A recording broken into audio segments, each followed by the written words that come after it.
자, 오늘은 마가복음 2장 1절에서 7절까지 말씀 묵상하겠습니다. 2장 1절에서 7절까지 말씀했습니다. 후에 예수께서 다시 가버나움에 들어가시니 집에 계시다는 소문이 들린지라 많은 사람이 모여서 문 앞까지도 들어설 자리가 없게 되었는데 예수께서 그들에게 도를 말씀하시더니 사람들이 한 중풍병자를 네 사람에게 메어가지고 예수께로 올세 무리들 때문에 예수께 데려갈 수 없으므로 그 계신 곳에 지붕을 뜯어 구멍을 내고 중풍병자가 누운 상을 달아내리니 예수께서 그들의 믿음을 보시고 중풍병자에게 이르시되 작은 자야 내 죄사함을 받았느니라 하시니 어떤 서기관들이 거기 앉아서 마음에 생각하기를 이 사람이 어찌 이렇게 말하는가 신성 모독이로다 오직 하나님 한 분 외에는 누가 능히 죄를 사하겠느냐. 아멘. 중풍병자의 믿음과 죄사함의 은혜.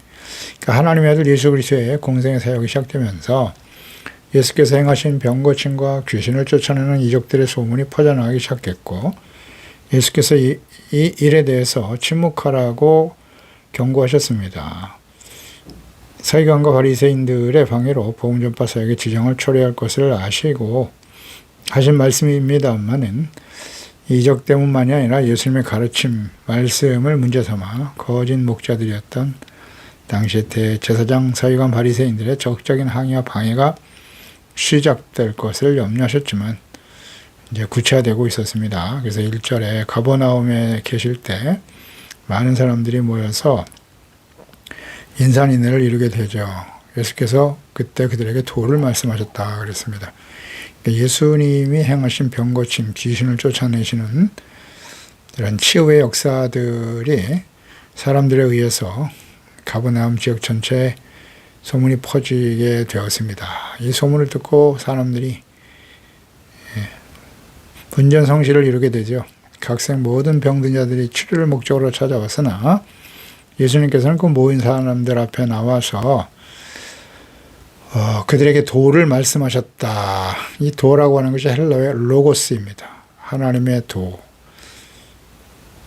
로고스, 말씀이라는 의미죠. 그러니까 구약 성경에는 이 도라고 하는 말이 하나님의 계명, 율법을 마땅히 지켜야 될 도다라고 말씀하셨어요. 마땅히 지켜야 될 길도 짜주면 하나님의 말씀과 뜻 이렇게 이해할 수 있겠죠. 로고스라고 하는 이 단어가 요한복음 1장 1절에 태초에 말씀이 계셨다. 이 말씀이 하나님과 함께 계셨고 이 말씀은 곧 하나님이시다. 말씀, 하나님, 이 말씀이 바로 로고스입니다. 14절에 말씀이 육신이 되어 우리 가운데 거하심에 우리가 그의 영광을 보니 아버지의 독생자의 영광이 은혜와 진리가 충만하더라. 말씀이 육신이 됐다. 이 말씀이 바로 로고스입니다. 그러니까 세상을 말씀으로 창조하신 하나님, 말씀이신 하나님의 아들 예수 그리스도께서 사람의 몸을 가지고 이 땅의 빛으로 구주로 보내심을 받았다는 것이죠. 그러니까 말씀이시며 생명의 빛이신 그리스도를 회개하고 믿어 구원받아 하나님의 자녀가 되고 영원한 하나님의 나라에 들어갈 수 있게 하시는 복음, 이것이 바로 도인 것입니다. 예수께서 병든 자들을 불쌍히 여기사 치료해 주시고 기적을 행하셨으나 이것이 자신을 이 땅에 보내신 하나님의 뜻과 목적이 아님을 분명히 아시고 계셨고 그래서 육체적인 질병을 치료받을 목적으로 찾아온 사람들에게 보다 근원적이고 궁극적인 문제, 즉 죄사함 받고 의롭다함으로도 하나님의 자녀로 회복될 수 있도록 도, 즉 하나님의 말씀과 뜻, 참생명의 진리의 복음의 말씀에 대해서 가르치신 것입니다. 그러니까 예수님께 나오는 목적이 무엇이어야 하는가를 정확하게 깨우쳐 주시는 말씀입니다. 단순히 문제 해결이나 소원, 성취, 출세, 성공, 부자가 되는 것, 질병, 치료, 무병, 장수, 이것이 예수님께 나오는 진정한 목적인가? 그렇다면 다른 종교나 우상을 섬기는 사람들과 뭐 다르지 않죠. 물론 처음에도 이러한 목적으로, 처음에는 이런 목적으로 예수님께 나오기도 하지만 이제 이것이 목적이 아니라 하나님의 말씀을 듣고 복음을 들어 회개하고 믿음으로 구원받기 위함임을 위해서 하나님께 나와야 되는 거예요. 예수께 나오는 것이고 또 예배의 목적과 그 이유를 분명히 해야 돼요. 우리가 하나님께 나와 말씀 듣고 죄를 깨닫고 회개하고 용서받고 이렇다므로도 예수 그리스도 안에서 구원과 은혜를 받고 하나님과 화목하게 된 이후로 끊임없이 거룩하고 경건한 하나님의 자녀답게 살아가려고 하는 진실한 간절한 열망이 있어야 되는 것입니다. 그래서 죄사함 받고 구원받는 일은 사실 과거하려고 아니라는 것 잘 알고 계시죠? 빌립보 2장 12절에 나의 사랑하는 자들아 너희가 나 있을 뿐만 아니라 더욱 지금 나 없을 때도 항상 복종하고 두렵고 떨림으로 너희의 구원을 이루라 그랬어요. 항상 복종. 항상 복종 어디에 복종하는 거예요? 하나님의 말씀이죠. 그리고 두렵고 떨리는 마음으로 경외하는 마음으로 복종하고 순종함으로써 구원을 이루라. 성숙한 성화되어져 가야 한다. 구원은 계속되어지는 거죠. 성숙하게 성화되어져 가는 과정, 그것도 구원입니다. 구원의 완성은 우리가 생을 마감하고 주님 앞에 설 때 이루어지는 거예요. 주님께 나와 예배하는 목적과 의미를 분명히 하고 있는가? 말씀 듣고 회개하고 돌이켜 이를 회복하고 거룩한 행실과 경건한 삶의 회복을 위해서 예수님께 나와 기도하고 말씀 묵상하고 있는지 항상 점검해야 할 것입니다. 3절에 사람들이 한 중풍병자를 4사람에게 메워가지고 예수님께로 왔다. 그러니까 많은 사람들이 예수님께 찾아온 목적이 질병치료였음을 알 수 있는 장면인데요. 4사람이 중풍병자를 메워가지고 예수님께 나왔다. 그러니까 중풍병자가 거동할 수 없는 상태였던 것이죠. 그래서 침상에 누워서 예수님께 데리고 온 사람들이 있었습니다. 이들은 뭐 가족일 수도 있고요. 친구들일 수도 있고 혹은 주인의 명령을 받은 종일 수도 있겠죠. 그러니까 이들은 인산인해로 몰려든 군중들 때문에 집안에 계신 예수님께 나아갈 수 없는 상태가 되었습니다. 그러자 이들은 포기하고 돌아가지 않았죠. 오히려 지붕으로 올라가서 지붕에 구멍을 뚫고 중풍병자가 누워있는 침상을 예수님 앞으로 달아내립니다. 그러니까 남의 집 지붕을 뜯는다 하는 그 뜯어내는 과정을 한번 생각해 보세요. 기와를 뜯어내고 지붕을 뚫는 일은 쉬운 일이 아닙니다. 남의 집에 큰 손해를 끼치는 일일 것이고 뭐 능히 감당할 만한 결심을 한 것이죠. 돈을 지불하려고 하면 할 것이다. 그러나 그것보다 이 중풍병에 걸린 사람을 치료받는 것이 더 중요하다고 생각했겠죠. 지붕을 뚫는 과정에서 뭐 소리도 심하게 났을 것이지만 잔해와 먼지들이 말씀을 전하시는 예수님 앞으로 쏟아져 내렸을 것이고 자신의 치료 목적을 위해서 예수님의 사역과 많은 사람들에게 피해를 주는 이기적이고 무례한 행동인 것이죠. 그러니까 이들은 중풍병자가 예수님 앞에 나가면 치료를 받을 수 있다라고 하는 아주 확고한 믿음을 가지고 있었던 것이고요. 어떻게 보면 더 이상 물러설 곳이 없는 것이죠. 불가능하면 치료가 불가능한 상태이기 때문에 예수님께 나가면 반드시 치료받는다. 이런 믿음, 그러니까 불가능한 상황을 극복하려고 하는 간절함과 열정이 잘 드러나 있죠. 절박함도 보이고요. 절박함과 물러서지 않고 포기하지 않는 믿음의 행동을 보여줬습니다. 뭐 웬만한 사람 같으면 그저 거기서 예수님이 나오기를 기다리는 요행을 바라는 것이었을 뿐이고 안 되면 돌아가면 그만이었지만 아주 절박하죠. 지붕을 뚫는다. 근데 이건 가족이라고 봐야 돼요. 가족이 아니면 이런 행동을 하기가 쉽지 않죠. 아주 무례하고 비난받을 수 있는 상황이었습니다. 그러니까 이 예수님께서 이들에 대해서 어떻게 반응하셨을까요? 5절에 보면 예수께서 그들의 믿음을 보시고 그랬어요. 중풍병자에게 이르되 내 작은 자야 내 죄사함을 받았느니라 이렇게 말씀하시네요. 이러한 행동 분명 무례하고 어떤 면에서는 이기적이고 그런 행동이었는데 남에게 피해를 주는 일이지 않습니까? 그런데 예수님은 그들의 믿음을 보셨다 그랬어요. 그러니까 중풍병자와 포함해서 함께 온 자들이 포기하지 않는 열심, 불태전의 믿음을 보시고 책망하시기보다는 죄사함과 치료의 은혜를 베풀어 주셨습니다. 그러니까 예수님께서는 자신을 찾아온 사람들의 믿음을 보시고 언제나 반응하셨어요. 여리고에 있었던 거지 소경 바디메오 2번이나 소리치지 않습니까? 다윗의 자손 예수여 불쌍히 여기소서. 제자들에 의해서 막 제지를 받았지만 그래도 더 큰 소리로 예수님을 불렀던 자비와 긍휼을 구했던 바디메오도 있었고 결국 예수님의 발걸음을 멈추게 했습니다. 그들의 믿음이에요. 12년 혈루증에 걸린 여인 마찬가지예요. 예수님의 어쩌락만 맞아도 나 치료를 받을 것이다.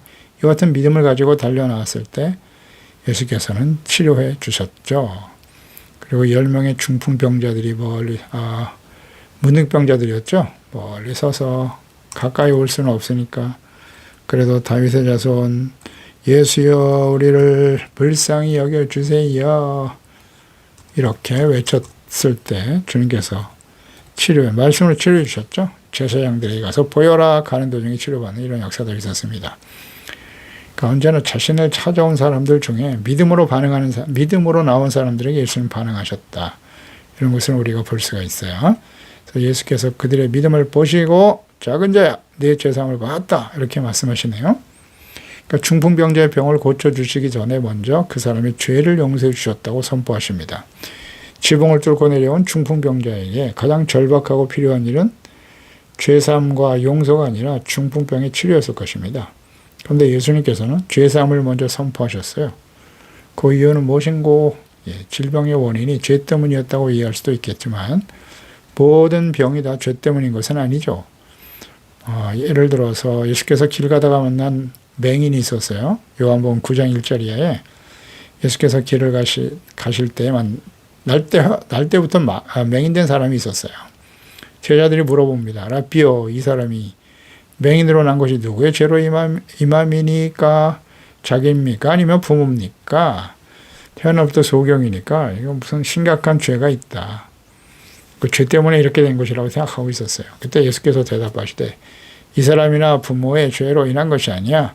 그에게서 하나님이 하시는 일을 나타내고자 하심이라 선포하시죠. 그래서 눈을 뜨게 하심으로써 하나님의 영광을 나타내셨던 그런 과정을 기록하셨습니다.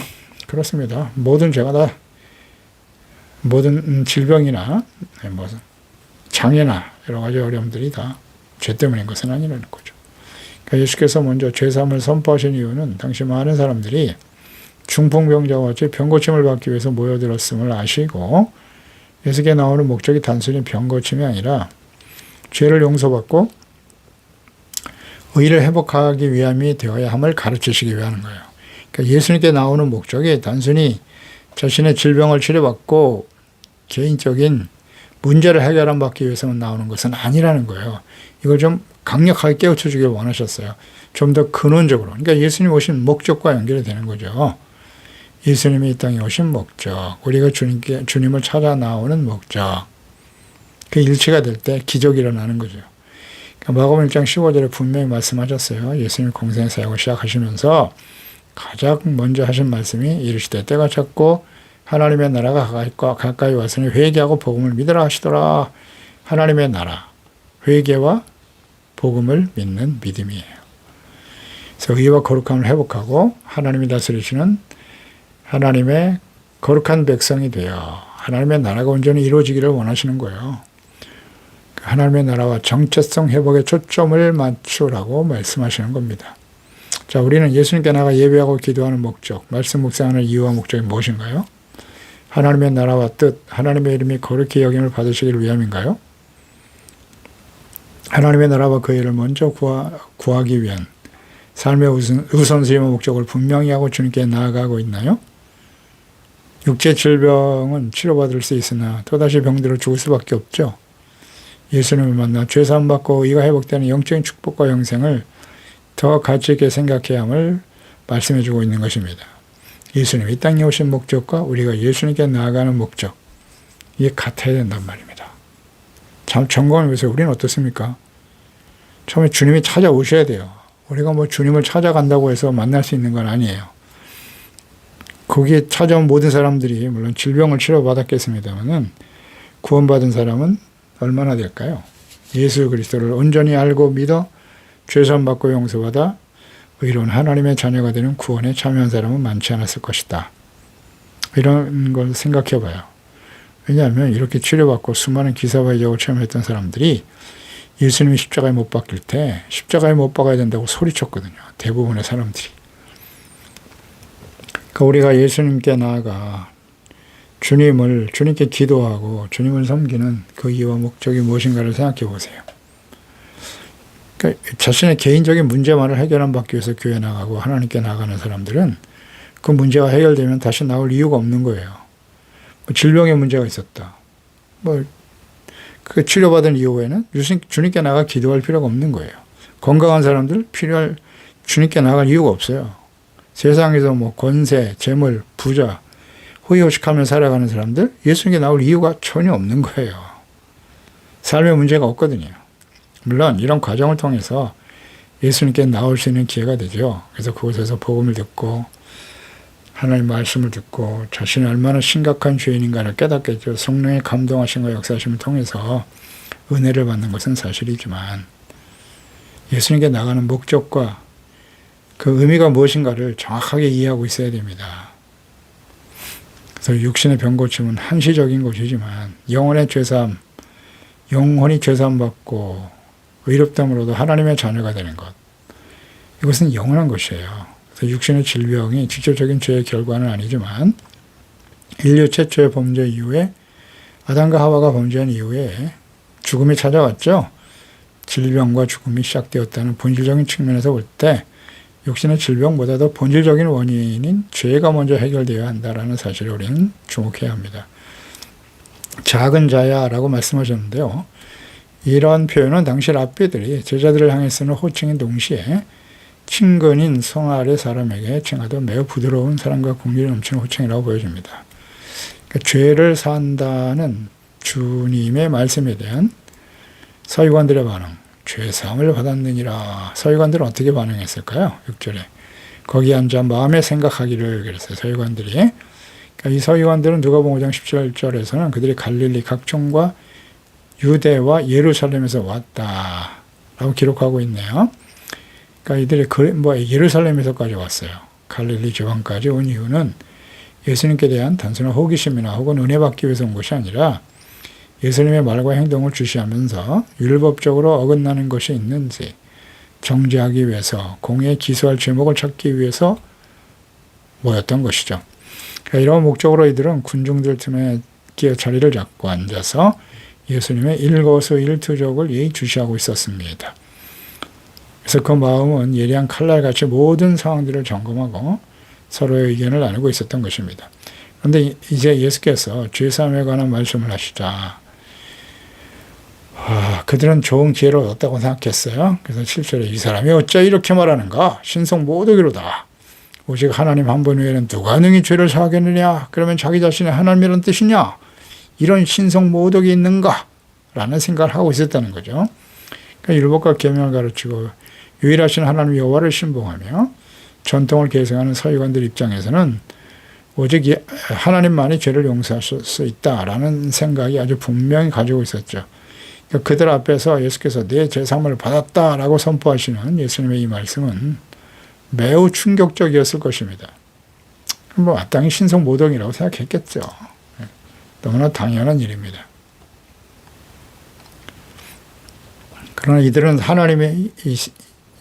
이들이 지금 간과하고 있는 것이 뭐냐면 하나님의 아들 있잖아요. 예수님께서 이걸 전혀 인정하지 않기 때문에 하나님의 삼위일체의 속성과 그리스도, 메시아에 대한 개념, 이것을 잘못 알고 있었다는 거예요. 그들은 메시아라고 할지라도 죄를 사할 수 없었고 오직 하나님 한 분만이 죄를 사할 수 있다라고 믿었습니다.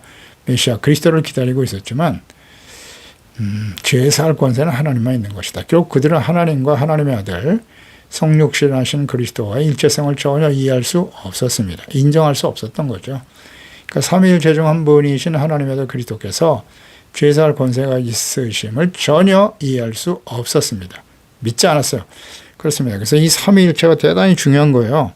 하나님 아버지, 성부, 아들 예수 그리스도, 또 약속하셔 보내신 보혜사인 성령님, 삼위일체 하나님을 인정하지 않으면 그게 다 이단입니다.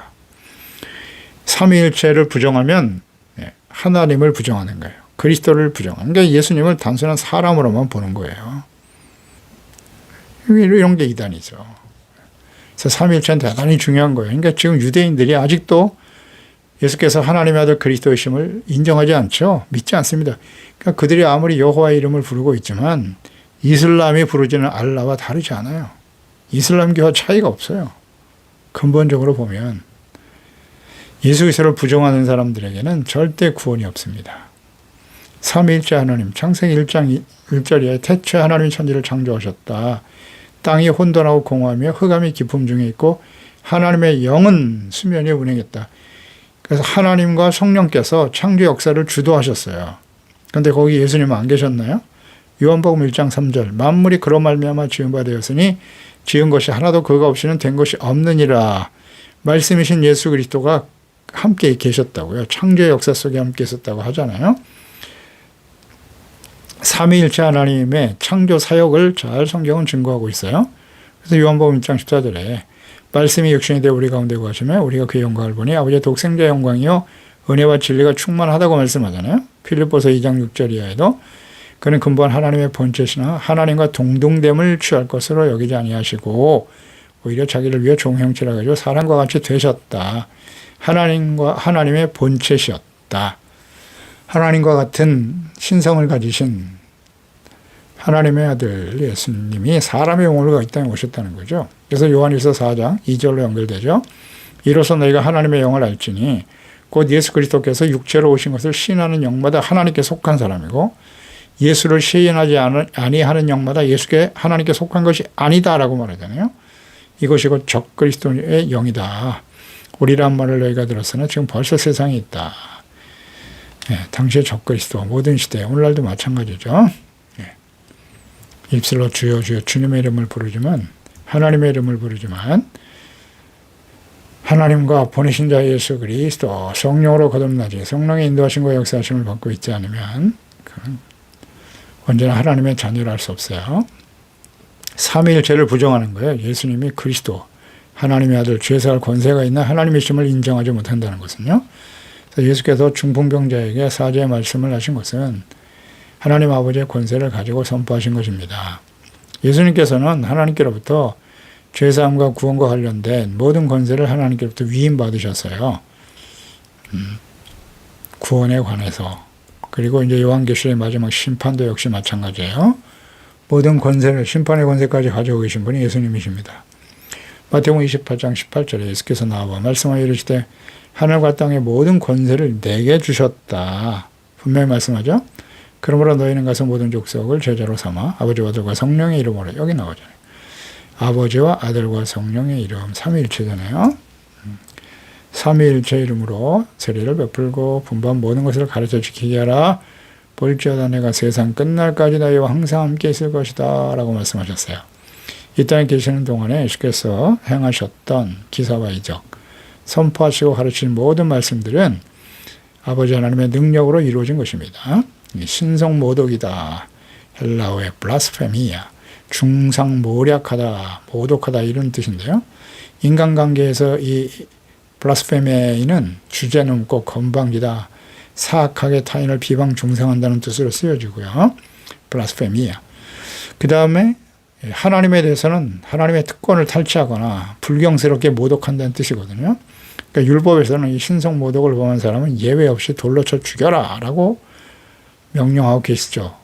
레위기 24장 16절에 여호와 이름을 모독하면 그들을 반드시 죽여라. 온 회중이 돌로 그를 칠 것이고 거류민이든지 본토인이든지 여호와의 이름을 모독하면 그를 죽여라. 이렇게 말씀하고 있거든요. 신성 모독하면 하나님의 이름을 더럽히면 초대교회 성령 충만한 집사였고 최초의 순교자였던 스데반, 서양과 바리새인들에 의해서 신성 모독자로 정죄를 받아 돌에 맞아 죽게 됩니다. 유럽의 능통한 서기관들의 입장에서 갈릴리 목수 출신에 불과한 예수 그리스도, 예수님의 그 죄사함에 대한 선포는 분명 신성 모독적인 말과 행동이었다라고 판단할 수밖에 없었을 것입니다. 그래서 그들이 생각한 대로 만약 예수께서 하나님의 아들이 아니라 단지 인간에 불과한 존재였다면 그들이 주장하는 바가 옳았을 것입니다. 실로 그들은 영적으로 어둠에 거하던 자들로서 진리의 빛, 생명의 근원이 되시는 그 놀라우신 주님이 말씀이 육신 찾아오신 예수 그리스도를 깨닫지 못하고 하나님의 아들 그리스도를 정죄하며 십자가에 못 박아 죽게 합니다. 기회가 주어졌지만 그들은 구원에 참여할 수 없게 되었죠.